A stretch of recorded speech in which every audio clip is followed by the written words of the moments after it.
এর আগে আমরা যে ম্যাথগুলো দেখলাম সেগুলোতে আমরা দেখেছিলাম যে কিভাবে প্রতিস্থাপন পদ্ধতিতে সমীকরণ সমাধান করে চলকের মান নির্ণয় করতে হয়। এবার আমরা যা দেখব সেটা হচ্ছে অপনয়ন পদ্ধতিতে কিভাবে সমাধান করতে হয়। তো অপনয়ন পদ্ধতিতে সমাধানের ক্ষেত্রে ফার্স্ট আমরা একটা ইজি ম্যাথ দেখে নিই। এখানে দেখো একে দেয়া আছে x - y = 4 আর x + y = 6। এটা আমরা 1 নম্বর ইকুয়েশন দিব, এটা আমরা 2 নম্বর ইকুয়েশন দিব। এখন 1 ও 2 নং সমীকরণ দেখো এমন ভাবে আমরা সমীকরণ দুইটা যোগ অথবা বিয়োগ করব যেন x অথবা y যে কোনো একটা বাদ হয়ে যায় এবং শুধু x বা y যে কোনো একটার মান আমরা পেয়ে যাই। তো এই দুইটা সমীকরণে দেখো একটা -y আছে আর একটা +y আছে। সো এই দুইটা সমীকরণ আমরা যদি যোগ করি তাহলে -y আর +y কিন্তু কাটা চলে যায়, শুধু x থেকে যায়। তো প্রত্যেক ক্ষেত্রে আমাদেরকে এইভাবে ব্যালেন্স করে নিতে হবে যেন x দুইটা সমীকরণে x এর মান সমান থাকে, সহগ সমান থাকে, অথবা দুইটা সমীকরণে y এর সহগ সমান থাকে। যদি হচ্ছে সহগ সমান থাকে তাহলে আমরা যোগ অথবা বিয়োগ করে যে কোনো একটার মান বের করতে পারবো। তাহলে এখানে যেহেতু y এর সহগ সমান আছে দুইটার ক্ষেত্রে, তাহলে আমরা 1 ও 2 নং সমীকরণ যদি যোগ করি, সমীকরণ যোগ করে পাই তাহলে কি পাচ্ছি x - y = 4 x + y = 6। তাহলে এখানে -y + y কাটা যায়, তাহলে কি থাকে 2x = 10। এখান থেকে আমরা পেয়ে যাই x = 10/2 অথবা x = 5। হ্যাঁ, এখন x এর ভ্যালুটা তোমরা চাইলে 1 নম্বরেও দিতে পারো, চাইলে 2 নম্বরেও দিতে পারো। তো x = 5 আমরা 2 নম্বর ইকুয়েশনে বসিয়ে পাই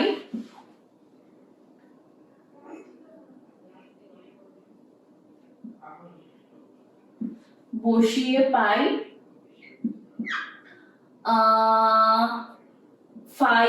+ y = 6).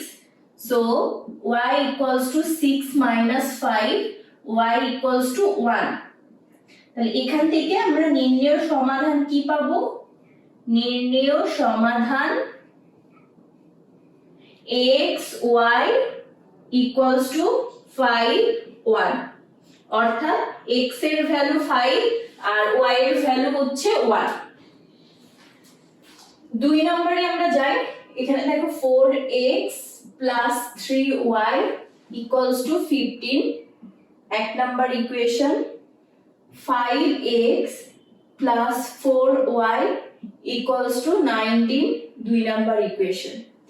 এখন খেয়াল করো এখানে কিন্তু x এর সহগগুলো ডিফারেন্ট, y এর সহগগুলো ডিফারেন্ট।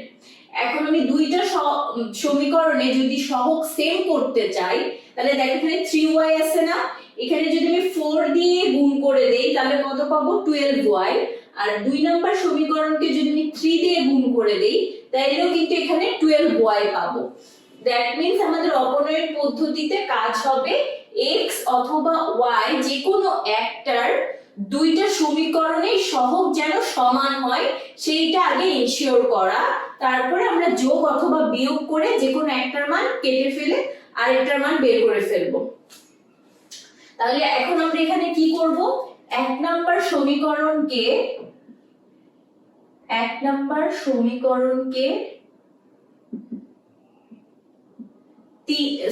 4 দ্বারা গুণ, 4 দ্বারা, এবং 2 নং সমীকরণকে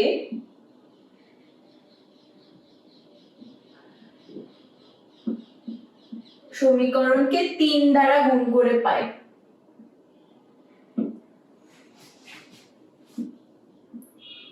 গুণ করে পাই 1 নম্বর সমীকরণকে যদি 4 দ্বারা গুণ করে পাই তাহলে কি হবে? 16x + 12y 60। আর এইদিকে 3 দ্বারা যদি গুণ করে পাই তাহলে 15x 12y, আর এখানে আসে হচ্ছে 3 দিয়ে যদি গুণ করি 57। এখন আমরা কি করব দেখো, যোগ করব না বিয়োগ করব, এটা তোমরা হচ্ছে আবার আলাদা করে লিখতেও পারো যে গুণ করে পাই, এটাই করলাম। এরপরে এখন এই দুইটা সমীকরণে যেহেতু y এর সাইন সেম আছে, যদি দুইটার সাইন সেম থাকে তখন আমরা বিয়োগ করব, আর দুইটার সাইন যদি ডিফারেন্ট থাকে তখন আমরা যোগ করব। এখন যদি আমরা বিয়োগ করি তার মানে কি প্রত্যেকটার সাইন ডিফারেন্ট, অপোজিট হয়ে যাচ্ছে, তাই না, রিভার্স হয়ে যাচ্ছে। তাহলে এখানে দেখো 16x - 15x, তাহলে কত থাকে, x থাকে। এখানে +12y -12y কাটা যাচ্ছে, x = এখানে 60 - 57, তাহলে আমরা পেয়ে যাচ্ছি 3। x এর ভ্যালু পেয়ে গেলাম। এখন x এর ভ্যালু 1 অথবা 2 যে কোনো একটা ইকুয়েশনে আমরা অ্যাপ্লাই করব। তাহলে x = 3 এক নং সমীকরণে বসিয়ে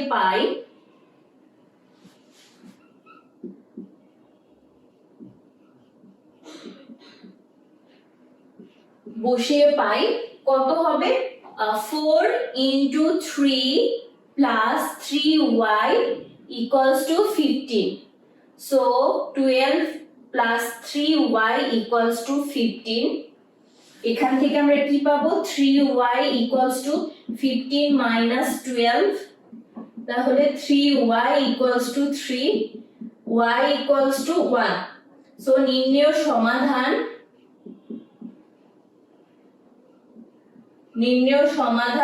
x y = x এর ভ্যালু কত, 3, আর y এর ভ্যালু 1, তাহলে আমরা নির্ণেয় সমাধান 3 1 পেয়ে গেলাম।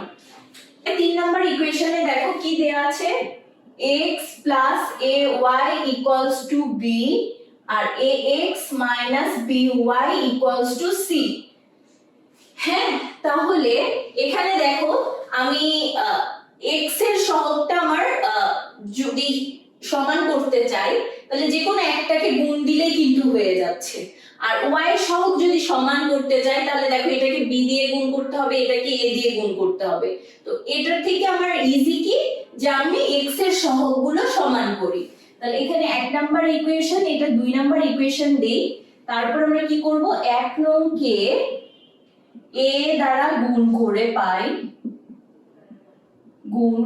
পাই ax + a²y = ab, আর 2 নাম্বার ইকুয়েশন কি থাকছে, ax - by = c। এখন দেখো দুইটা আমরা যোগ করব না বিয়োগ করব বলো তো। এখানে দেখো ax আর ax এর কি সাইন কি সেম, তার মানে কাটাকাটি করতে গেলে অবশ্যই এই দুইটা সমীকরণ বিয়োগ করতে হবে, তার মানে প্রত্যেকটা সাইন অপোজিট হয়ে যাবে। তাহলে ax - ax কাটা, তাহলে এখানে পাচ্ছি a²y + by, এখানে ab + c। এখন যেহেতু আমরা y এর মান বের করব তাহলে এখান থেকে আমরা কি করব, y কমন নিয়ে নিব। y কমন নিয়ে নিলে এখানে কি থাকে, a², এখানে থাকে b, ab + c। সো এখান থেকে y এর মান আমরা পেয়ে যাচ্ছি ab + c divided by a² + b। Okay, এখন এরপরে y এর মান আমরা কি করব, 1 অথবা 2 নাম্বার সমীকরণে বসিয়ে দিব। 1 নং এ যদি বসাই, যে 1 নং এ y এর মান বসিয়ে পাই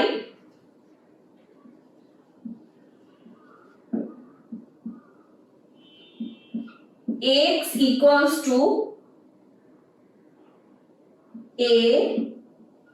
ab + c, sorry x plus ছিল, x + ay, তাই না, তার মানে y এর জায়গায় আমার এই মানটা দিতে হচ্ছে, a² + b = b। তাহলে x প্লাস এখানে কি হবে, a² + b + ac divided by a² + b। তারপরে x আমরা কি লিখতে পারবো, b - a²b + ac divided by a² + b। এখন a² + b এখন এখানে কি গুণ হয়ে যাবে না, তাহলে এখানে আমি কি পাবো, a²b পাবো + b² পাবো, আর এখানে কি হবে, যেহেতু মাইনাস আছে এই সাইন দুইটা মাইনাস হয়ে যাবে, a square b minus ac। এখন এই যে a square b minus a square b কাটা যায়, সো থেকে যায় b স্কয়ার মাইনাস ac।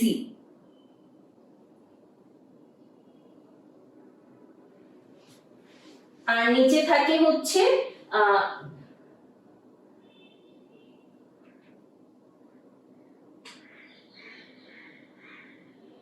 নিচে থাকবে হচ্ছে a square plus b।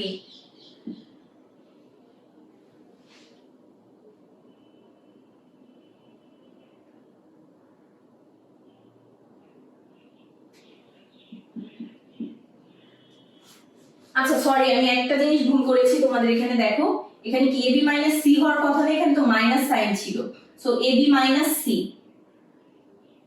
y এর ভ্যালু হবে ab মাইনাস c, এখানেও হচ্ছে ab মাইনাস c।